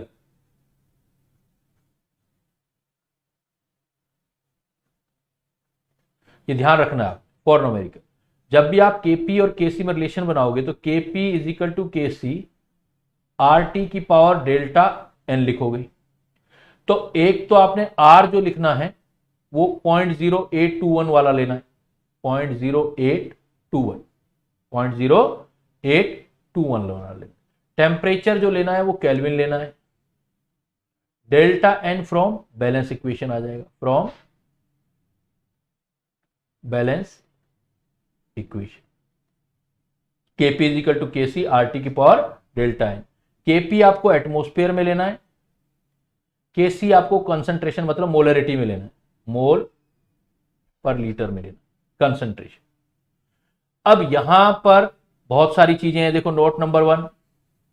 नोट नंबर 1 ये आता है कि जो आपका Kp या Kc का जो रिलेशन है वो दो चीजों पे डिपेंड करता है, डेल्टा n पर और टेम्परेचर। तो Kp रिलेशन ऑफ Kp, सिर्फ आप डेल्टा n पे मत लेना बेटा, रिलेशन ऑफ आपका जो किसका है Kp and Kc depends upon किस पर, number 1 delta n, but number 2 temperature. अगर कांस्टेंट टेम्परेचर है सिर्फ देन डेल्टा n पर डिपेंड करेगा। अगर टेम्परेचर कांस्टेंट नहीं है तो फिर टेम्परेचर पे भी डिपेंड करेगा। जैसे एज एग्जांपल मैं आपके लिए एक एग्जांपल लिखता हूं, PCl5 gas, PCl3 gas plus Cl2 gas at T temperature पर दे दिया मैंने, एट टी टेम्परेचर मैंने फिक्स कर दिया, एट टी टेम्परेचर। रिलेशन चाहिए हमें,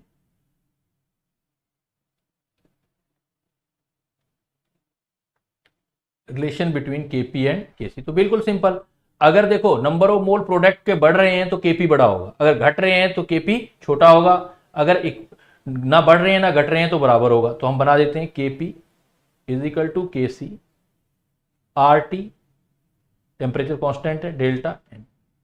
डेल्टा n की वैल्यू रखते हैं, delta n is equal to 1 mole इसका, 1 मोल इसका गैसियस लेने हैं, तो 1 प्लस 1 ये तो हो गए प्रोडक्ट, माइनस रिएक्टेंट गैसियस सिर्फ 1 है, तो ये आ गया मेरे पास 1। तो Kp डेल्टा n की वैल्यू 1 आ गई, तो 1 वैल्यू यहाँ पुट कर दी। तो इसका मतलब क्या रिलेशन आ गया हमारे पास, Kp is equal to Kc RT, है ना। तो Kp ग्रेटर देन Kc आ गया। लेकिन यही क्वेश्चन में ये देता, इफ इसी क्वेश्चन को मैं ऐसे देता, अगर मैं इसी क्वेश्चन को कहता at what temperature, temperature fix नहीं किया मैंने, at what temperature Kp is equal to Kc for above reaction. मैंने क्वेश्चन चेंज कर दिया बेटा, देखो मतलब सिर्फ डेल्टा n पे डिपेंड नहीं करता है, टेम्परेचर पे भी डिपेंड करता है। अब मैंने टेम्परेचर कांस्टेंट नहीं लिया, टेम्परेचर वेरी कर रहा हूं, मैं कह रहा हूं at what temperature Kp is equal to Kc for above reaction. जो आपको रिएक्शन दिया उसका Kp Kc के बराबर कब आएगा, तो हमें तो रिलेशन ये पता है, Kp is equal to Kc RT, delta n की वैल्यू 1। अब हमें ये इधर से इधर लाते हैं, तो हमें ये पता है Kp upon Kc is equal to हो गया RT। Kp is equal to Kc, वो कह रहा है बराबर होना चाहिए, तो Kp और Kc की वैल्यू 1 होनी चाहिए, तो RT, तो T की वैल्यू कितनी आ गई 1/R। R मैंने बोला हमेशा कौन सी वैल्यू रखनी है आपको 0.0821 वाली, तो अप्रोक्सीमेट देखो 12 केल्विन आ जाएगा। अगर 12 केल्विन टेम्परेचर हो, अगर टेम्परेचर कम होता गया तो इसी रिएक्शन के अंदर Kp और Kc भी बराबर हो सकते हैं बेटा, 12 केल्विन पे बराबर हो सकते हैं। तो Kp और Kc का relation not only depends upon delta n but it also depends upon temperature. Question की थीम को समझना है कि वो क्या पूछना चाहता है। अगर टेम्परेचर मेंशन नहीं कर रहा है तो कांस्टेंट टेम्परेचर करके करो, फिर तो बिल्कुल सिंपल है। फिर क्वेश्चन में क्या है, फिर आपके प्रोडक्ट ज्यादा है तो Kp बड़ा होगा, प्रोडक्ट कम है तो Kp छोटा होगा, प्रोडक्ट बराबर है रिएक्टेंट के तो Kp और Kc इक्वल होगा बेटा। Clear? Any doubt to anybody? चले आगे।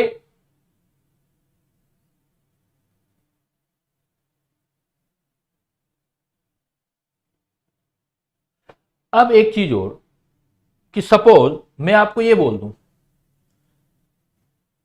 कि provide the relation between Kp and Kx, ये बोल दिया Kp और Kx में रिलेशन बताना है, तो कैसे सोल्व करोगे? देखो ऐसे थ्योरेटिकल क्वेश्चन भी तो आ सकते हैं। आप हमेशा एक्सप्रेशन लिखो, A के A मोल B के B मोल से रिएक्ट कर रहे हैं और बना रहे हैं आपके C के C मोल और D के D। सबसे पहले Kp का एक्सप्रेशन लिखो, Kp हमेशा ये एडवाइजेबल है आपके लिए, प्रेशर ऑफ C की power C, pressure of D का पावर D, प्रेशर ऑफ कहीं भी पहुंचना है बेटा पहुंच जाओगे B की पावर B, लेकिन Kp से स्टार्ट कर। अब यू नो प्रेशर और मोल फ्रैक्शन को रिलेट करते हैं, तो अकॉर्डिंग टू डाल्टन लो, गैसीय स्टेट पढ़ के आए हो देखे अभी आप डाल्टन लो, क्या पढ़ा था आपने डाल्टन लो के अकॉर्डिंग? किसी का भी प्रेशर उसके मोल फ्रैक्शन और टोटल प्रेशर के प्रोडक्ट के बराबर होता है। तो बेटा सभी की जगह इंडिविजुअल प्रेशर की जगह इनका आप ये वाला फार्मूला रख दो, तो ये क्या आ जाएगा मोल फ्रैक्शन ऑफ C का पावर C टोटल प्रेशर की टर्म में, mole fraction of D PT का power D, mole fraction of A PT का power A, mole fraction of B PT का power A B। Mole fraction को अलग कर लो, तो मोल फ्रैक्शन XC का पावर C, XD का पावर D, XA का पावर A, XB का पावर B, और जो ये प्रेशर आ गया ये अलग आ गया, constant C plus D minus A plus B आ गया। तो अब यहां से निकला है ना, ये देखो ये एक्सप्रेशन अब किसका हो गया Kx का हो गया, तो Kp is equal to Kx, even number of mole भी कर सकते थे आप, इनटू टोटल प्रेशर का पावर डेल्टा एन। ये अब Kp और Kx total pressure into delta n पर डिपेंड करे। तो आपसे कभी भी किसी का भी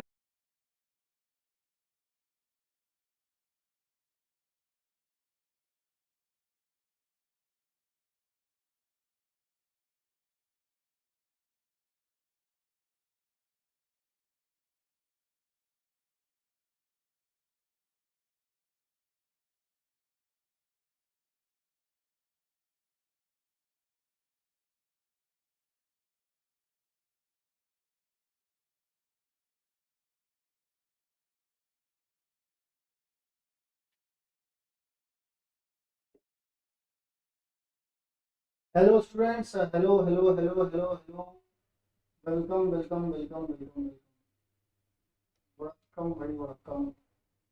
आ जाओ आ जाओ आ जाओ यार, सब लोग आ जाओ। जो भी गए थे वो आ जाए यहाँ पर। सर बस जस्ट स्टिल वेटिंग। हाँ भाई आ जाओ आ जाओ आ जाओ आ जाओ आ जाओ। हाँ आप सभी लोग यहीं पर रुकिए, थोड़ी देर में क्लास शुरू हो जाएगी, सो डोंट वरी। क्लास अभी भी नहीं चली भाई। मुझे पहले बता दो कि क्लास आप लोगों को विजिबल हो रही है ना? क्लास विजिबल हो रही है आप सभी लोगों को? अगर क्लास विजिबल हो रही है तो भी बता दो, और अगर किसी को दिक्कत हो रही है, अभी भी कोई दिक्कत है तो बता दो, फिर मैं तभी सर को बुलाऊं। बताओ भाई, अब बोल नहीं रहे हो यार। कमेंट करो, जो भी देख रहे हो रिफ्रेश कर लो।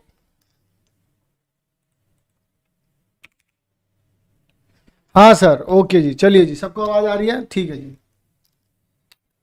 एक मिनट रुकिएगा।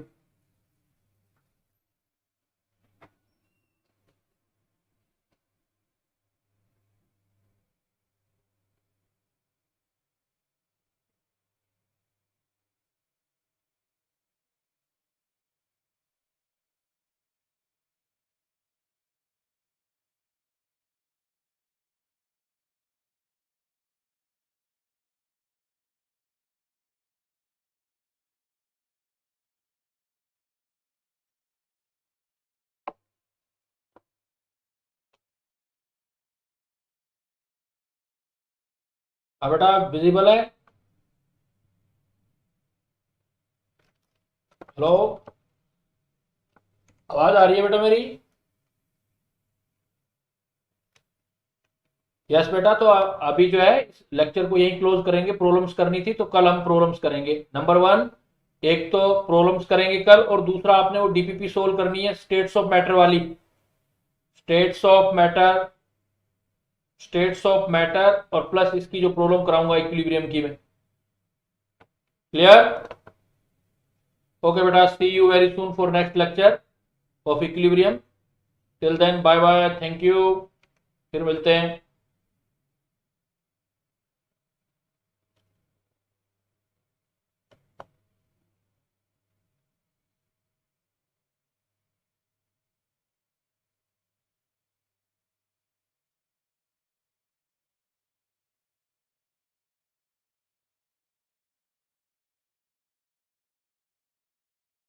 तो जो भी आपका शेड्यूल होगा वो आ जाएगा बेटा आपके पास। अभी मेरे पास तो नहीं आया है, जो भी होगा आपके पास आ जाएगा शेड्यूल।